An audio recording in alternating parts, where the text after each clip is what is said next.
Alright, welcome back to the intermediate tutorial series. This is lesson 14, and we're continuing on with the platformer. Trying to get this platformer done as soon as possible. Been making decent progress lately, about one tutorial a week. I want to keep that momentum going. This one's probably going to be short, but I wanted to do something this week anyways.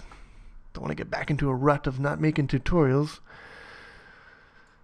So let's get on with it. Before we actually jump into it, I just want to bring your attention to one little point here. I enabled line numbers so you can see what line. People have been complaining about that.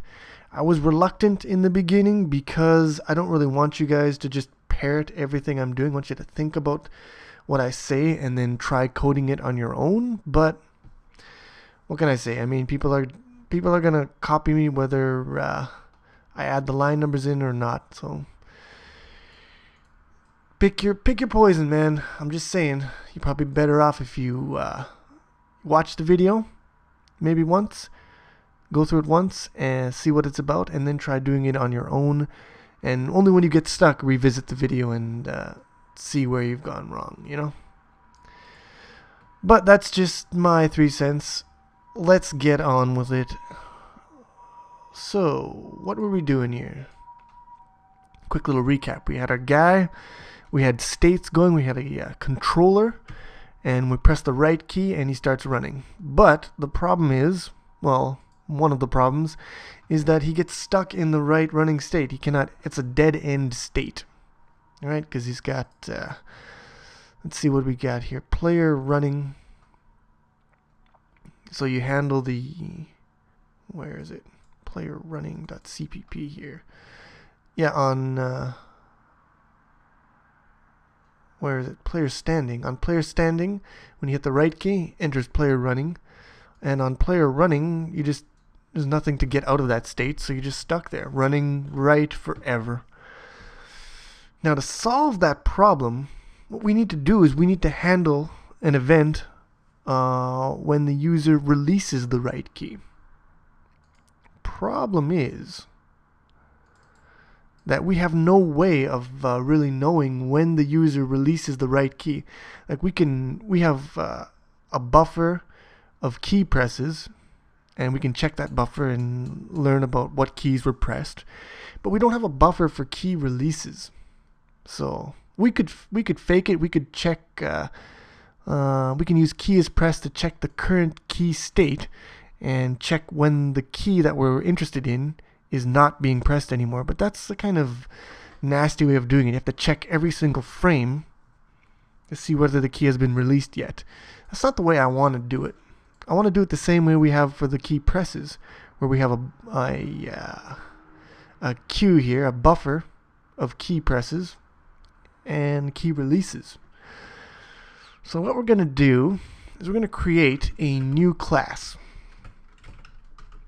I want to call it key event.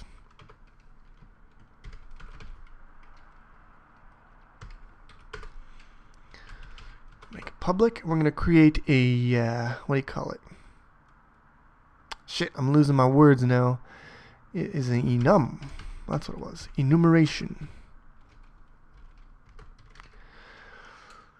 And this is going to be the kinds of key events. And there are 2 kinds. A key press. I'm always wondering like how I should make my enumeration values. Capitalize them, all lowercase, all capitals. I'm going to go for capitalize the first one. So key press. Key... Nah. Press. Release. And what else? I need one for like just a non-event thing. Not available. Null is already taken. Invalid? We'll call it invalid. For now. I can't think of anything better at the moment.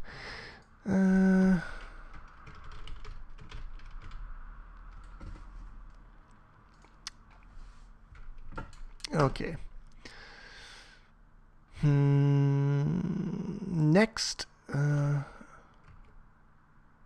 actually, what we can do here is we're declaring the type here, the type of the enumeration, its name, it's an event type. Here we can actually create an instance at the end. I don't know if I've used this this syntax before with you guys, but here if I type in type here, that will create in the key event class, it'll create a member which is of the type event type. It's an enumeration. So that just saves us a little space. But that's a problem. I'm going to make this private. Doesn't need to be public. Does it? Yeah, it kind of does need to be public. We'll make it public. I'm thinking the outside world needs to know about this enumeration. It needs to know that it exists. And so I think we have to make it public. Private event type type. Let's try it this way. Then we go public key event. Make our constructor here. Event type type. And int. What value was our key codes? Unsigned car. That makes sense.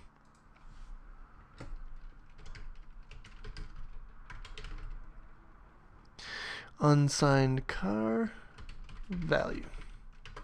So we also need another data type here. Unsigned car. We could call it value, we could call it key, or we could call it code. I'm going to call it code.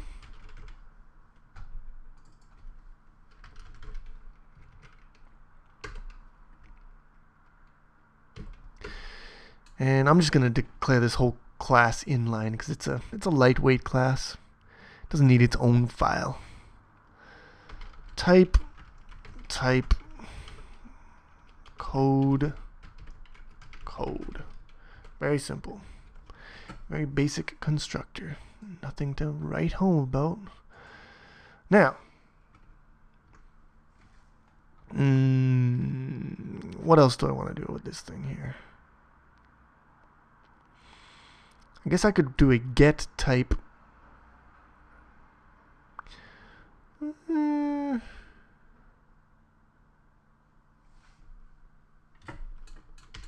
Is press. Bool is press. Constant. Return type equal to press. Press. There we go. Bool is release. Const. Return type equal to release. Bool is valid. Const. Return type is not equal to invalid. So if it's not invalid, then it must be valid. Very simple. That's why I was debating myself there a second ago whether I should make this public or not, because I'm gonna have these things here, so we don't actually have to interact with the enumeration. But for the constructor, I want to be able to specify press or release in the constructor. I could do tricks to get around that, but fuck it. So we'll make that public. And so we have is press, is release, is valid. What else? Unsigned car. Get code. Const. return code. There. We have a nice little key event class here to encapsulate key events. Now, let's incorporate it into our server and client. First thing is the server. On key pressed, on key released, on car. We'll have to change some of those. So this queue here, I'm going to change this to a key event queue. Key buffer. This stays the same. Buffer size is fine. And keys is fine, I guess. The only thing that changes is this one. On key pressed, on key released. That's fine too. So I think that's all that we need to do in changing the definitions here.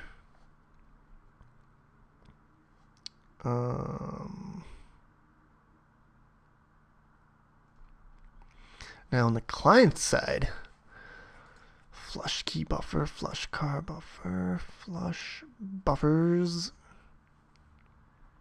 peak key, read key, peak key. I'm going to add one more thing here. Bool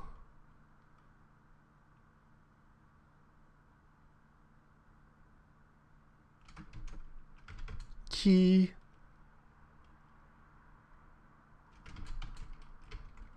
empty.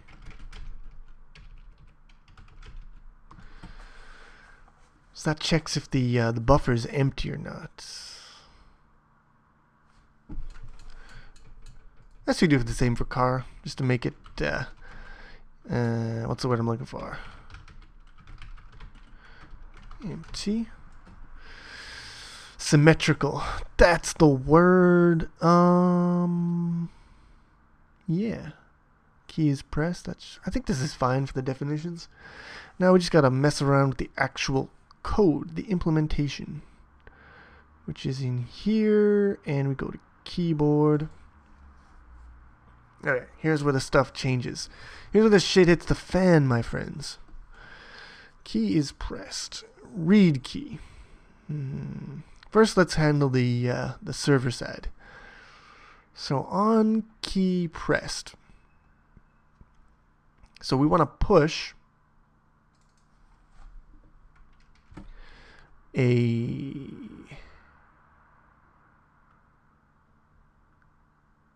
not a key code. We want to push a key event. So create a key event on the stack here. That'll be copied.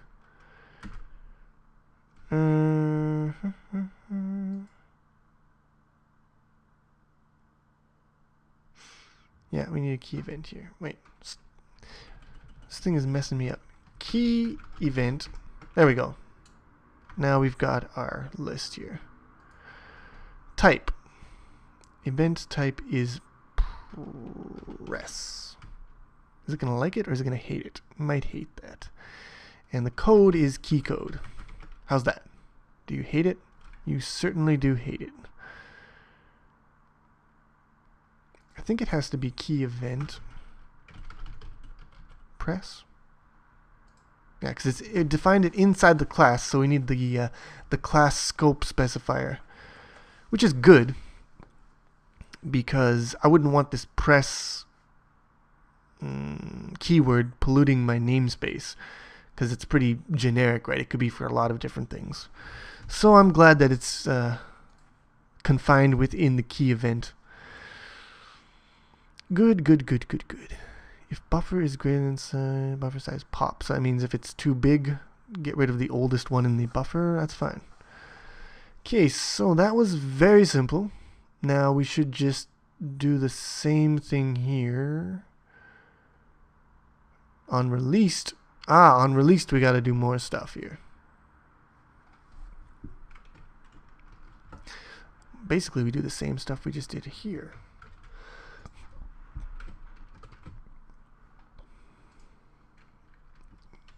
The only difference being is that release. And this will get us our key events for pressing and releasing on into the buffers. Now we go up where? Flush buffers, buffer, peak car, read car, peak key. Here we go. Right. We're gonna have to change some. I lied. We have to change some definitions here. I don't know where you're. Yeah. Okay, that's fine. So we're gonna have to change this. Let's go up here. Keyboard. There we are. So this one is key event.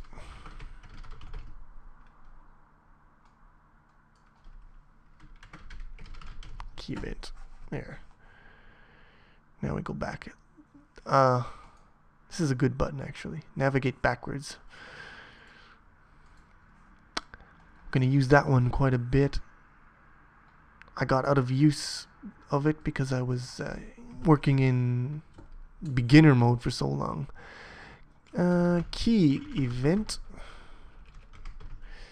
but it is a good button to use. Read key. Key event. Okay. So now, what's your problem? Size is greater than 0. Key code server. To unsigned car. Oh, right. Okay.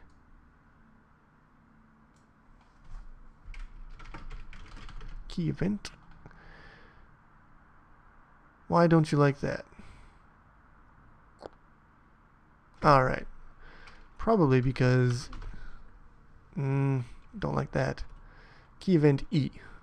Return E. Otherwise, if there is no key event, return key event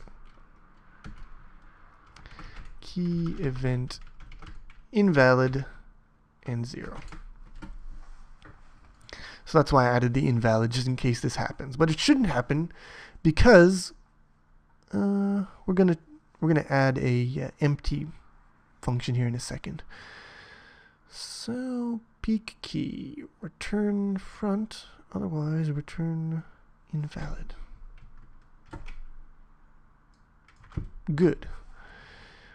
And let's add in our new function here. Bool.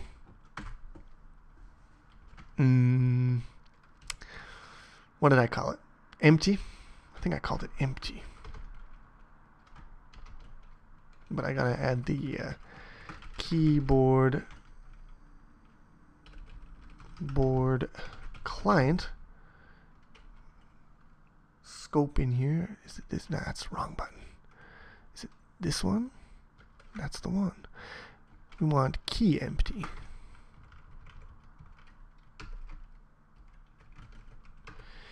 And how do we do this? Okay, so it's not liking it, probably because it needs to be const. Are you happy now? Yes, you are.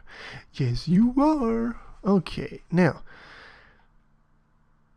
how to do this? Return server.keybuffer dot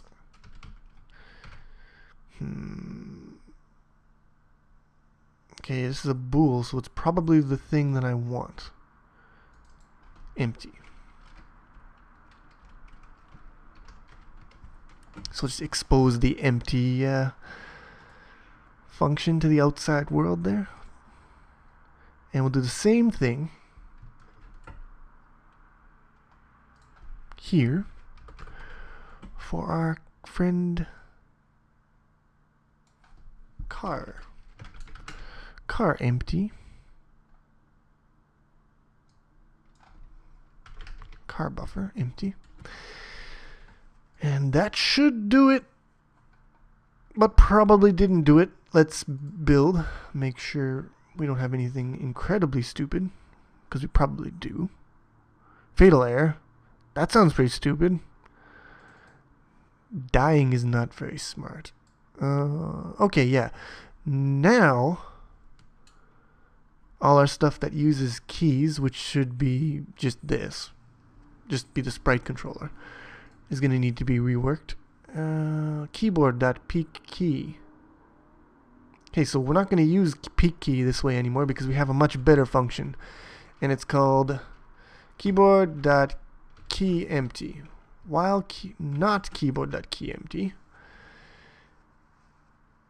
Switch. Okay, we can't switch like this, can we? Well, we could, but we're not going to.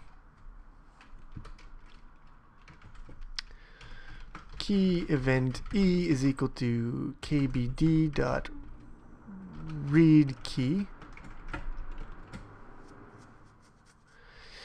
Now we switch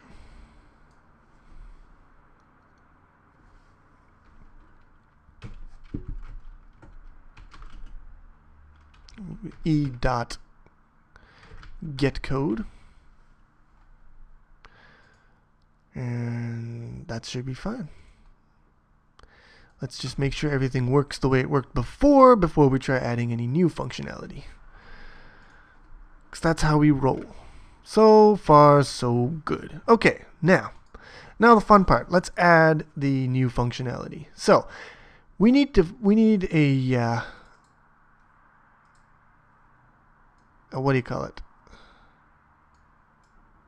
A line in our graph here, in our sprite state machine. We need a transition from running back to standing. So let's go to sprite state. Let's add a new event. Virtual void on control right up.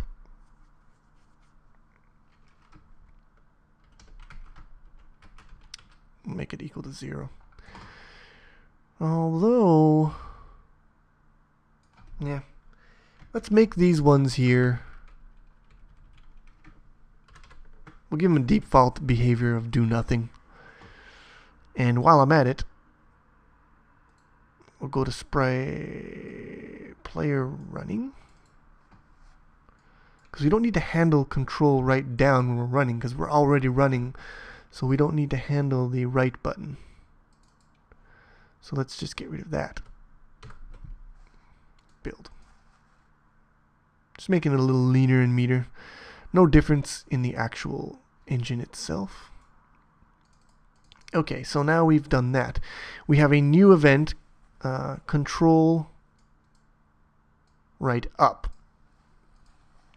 Okay, this is stupid. Get rid of those semicolons. I guess the compiler doesn't mind, but I do. They look dumb. Now, we need to handle in player running virtual void on sprite. Nope, that was dumb. On control right up. Do you like it? Yes, you do. And we go to player running here. Void. Player running on control right up. Alright, here's what we're going to do. I'm going to transition back into the player standing state, which means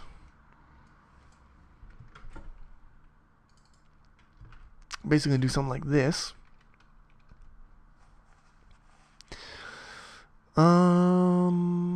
But we're going to change this to player standing.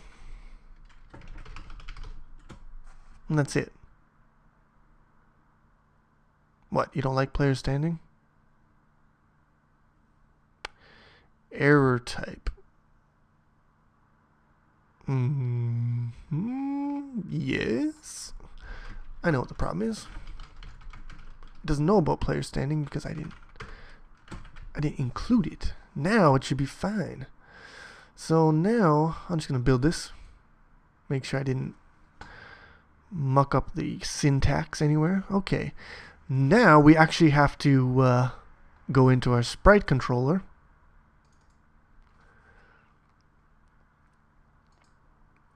And where is it? Our sprite controller here. And translate the keyboard press into an event for the sprite. So case vk right. If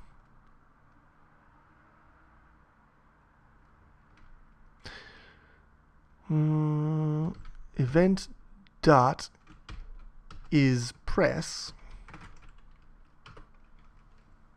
do this. Else if e dot is release, do this. And this that we're going to do is on control right up.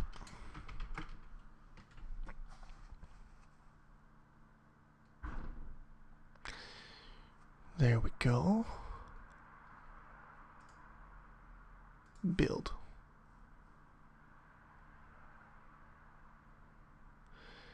And run. There we go.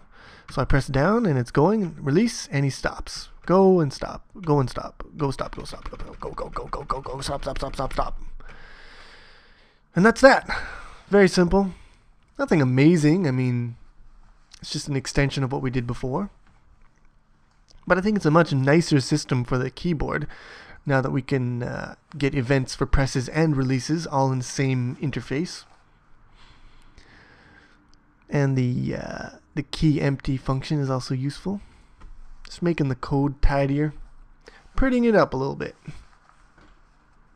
So that is stopping and going. So we've got our two states pretty much well made up. Next thing we're going to do is we are going to work on running in the other direction, because obviously running in only one direction can only get you so far in a game. So there'll be some interesting things that we're going to jump into once we get into moving right and left.